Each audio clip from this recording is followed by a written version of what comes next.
minutes chronique. En 1995, Tzvetan Todorov, historien des idées, a écrit un article dans la revue Esprit qui résonne singulièrement aujourd'hui, même si le sujet n'est pas nouveau puisqu'il y parle de la liberté. Todorov évoque la situation qu'il a remarquée dans ces années 90 aux États-Unis. Il dit qu'un glissement s'est opéré entre désir de liberté, où les individus s'affirment dans leurs revendications, et le repli grandissant de la société dans le refus de la diversité. Le titre de l'article est le suivant: Du culte de la différence à la sacralisation de la victime. Titre qui paraît d'abord énigmatique, mais qui s'éclaire quand on comprend que pour Todorov, la différence représente la liberté de toutes les expressions. La sacralisation de la victime étant l'attitude qui consiste à se replier dans une position méfiante en regard des autres. Il regrette la disparition de l'aspiration à l'autonomie qui est un moteur puissant de transformation de la société. Il rappelle les grands changements politiques et historiques de l'époque à laquelle il écrit: la chute du communisme dans les pays de l'Europe de l'Est, le droit de vote au suffrage universel obtenu par les Noirs en Afrique du Sud. Conquête obtenue au prix de longues luttes au nom de la liberté en opposition à des régimes autoritaires. Or, ce que remarque Todorov aux États-Unis en 1995, c'est que les valeurs publiques vont dans le sens inverse. Elles consistent à exiger moins d'autonomie, donc moins de libertés individuelles. Mais comment? En ne se sentant plus responsable de sa vie et de son destin, en désignant en toutes circonstances la responsabilité des autres à propos de toutes les incidences malheureuses de l'existence, en adoptant le statut de victime. Dans une chaîne de restaurants, une femme renverse son gobelet de café et se brûle. Elle intente un procès au restaurant. Un homme qui avait confié un vêtement au pressing estime que celui qu'on lui rend n'est pas le sien. Il exige 54 millions de dollars de dommages et intérêts pour la gêne et l'angoisse psychologique qu'il a éprouvée. Certes, ces personnes ont été déboutées. Cependant, voici ce que dit Todorov. La première forme de renoncement à l'autonomie concerne les individus isolés. Elle consiste à se penser systématiquement comme non responsable de son propre destin, voire comme une victime. Tous les visiteurs européens sont frappés par ce trait de la vie américaine. Ici, on peut toujours chercher la responsabilité des autres pour ce qui ne va pas dans notre vie. La victimisation permet à un individu de ne plus être responsable de rien et d'obtenir dans la société la place privilégiée de quelqu'un qui souffre face à des coupables. Todorov remarque que d'une attitude individuelle on est vite passé à une posture générale qui s'est installée dans le débat public. Des groupes fermés se sont constitués, au sein desquels les membres renoncent à leurs responsabilités, donc à leur autonomie, au nom des idéaux et règles du groupe. D'un autre côté, chacun d'eux y gagne en acquérant une autorité, un poids vis-à-vis de la société. Je rappelle que Todorov faisait cette constatation il y a 25 ans. En France, à cette époque, le lecteur de la revue Esprit n'y voyait que des manifestations lointaines, quasiment exotiques. Pourtant, le politiquement correct venu des États-Unis avait commencé à se profiler dans les débats à propos du cloisonnement des genres, des ethnies, des religions, des sexes. Qu'en est-il aujourd'hui? Il semble bien que 25 ans aient suffi pour qu'un système de pensée ait traversé l'Atlantique et qu'une forme de victimisation s'insinue dans certains esprits, basée sur la morale et le ressenti. Cependant, tout n'est peut-être pas perdu.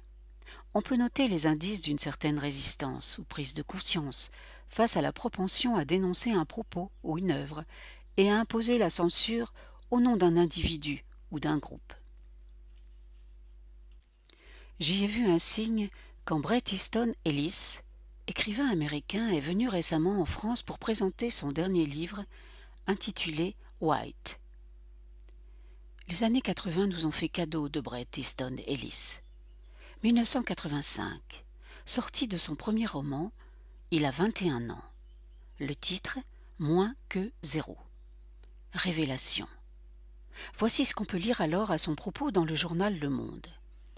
Il y a, chez Bret Easton Ellis, une extraordinaire puissance de la narration. Ces références, il ne faut pas aller les chercher en littérature, mais plutôt du côté du rock, ce reflet clinquant de notre époque. À l'image de cette musique. Ellis est spontané, violent et son expression dépouillée. Le roman des années 80 est né. Ouf, il était temps.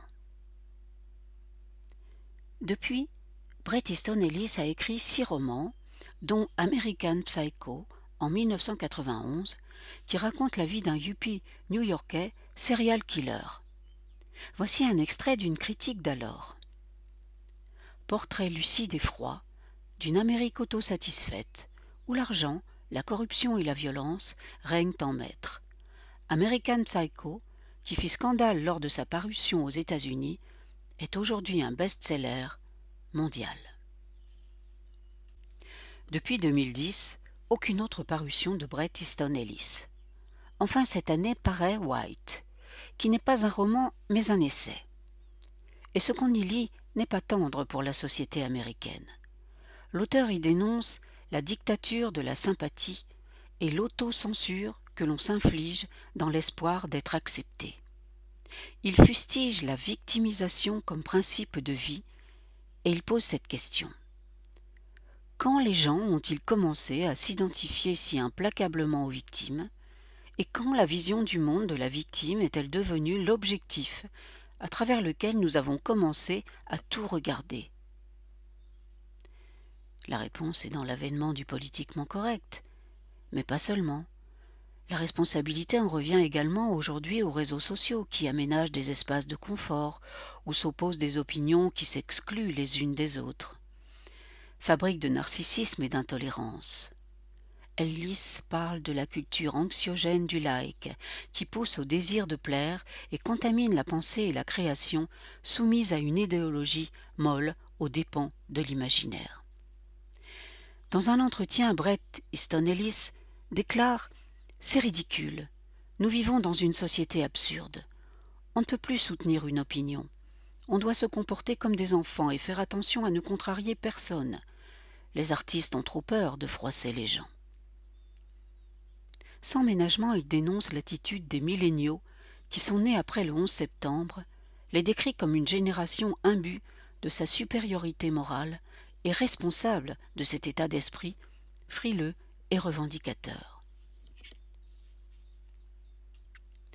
La presse américaine a descendu en flammes le livre de Bret Easton Ellis. Voici des extraits de ses critiques. Sommes-nous vraiment face à la plus grande provocation de la littérature américaine ou tout simplement à un quinquagénaire désorienté par un monde qui ne lui appartient plus? Acte littéraire confinant à l'attentat-suicide. L'Observer déclare dans le titre de son article « Quelques bonnes raisons de ne pas lire White, le nouveau livre de Bret Easton Ellis. » Ou encore ailleurs. White est un bric-à-brac mal pensé d'un livre écrit par quelqu'un qui ne prend pas au sérieux les sujets sur lesquels il écrit. Ce livre est à la fois peu intéressant du point de vue idéologique et esthétiquement faible. Bret Easton Ellis s'efforce d'être provocateur. C'est juste ennuyeux. Et voici la remarque la plus fielleuse. Bret Easton Ellis est toujours la voix de sa génération. Et c'est là la limite à sa compréhension des générations suivantes. C'est peu dire que ce livre et son auteur ont été éreintés, sans plus de forme, par la critique américaine. Dans le même temps, la critique française a accueilli favorablement White. Elle n'est pas choquée par des déclarations qui bousculent le politiquement correct. Elle pointe l'humour d'Ellis, sa façon ironique de décrire un courant de société. Un chroniqueur le désigne comme l'un des plus grands écrivains américains. Sommes-nous en France plus indulgents? Pas encore contaminés par ce que Ellis désigne comme le culte du like et l'empressement à censurer les idées qui dérangent? Nelly Capriélan, critique aux Inrecuptibles, déclare « Bret Easton Ellis crée la surprise en revenant avec un essai stimulant.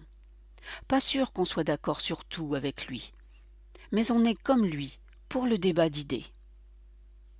Un débat d'idées. C'est bien ce qui permet de décloisonner les opinions. Il y a de l'espoir. Rendez-vous sur le site MCH, 10 minutes chroniques, des liens, des images. À bientôt pour la suite.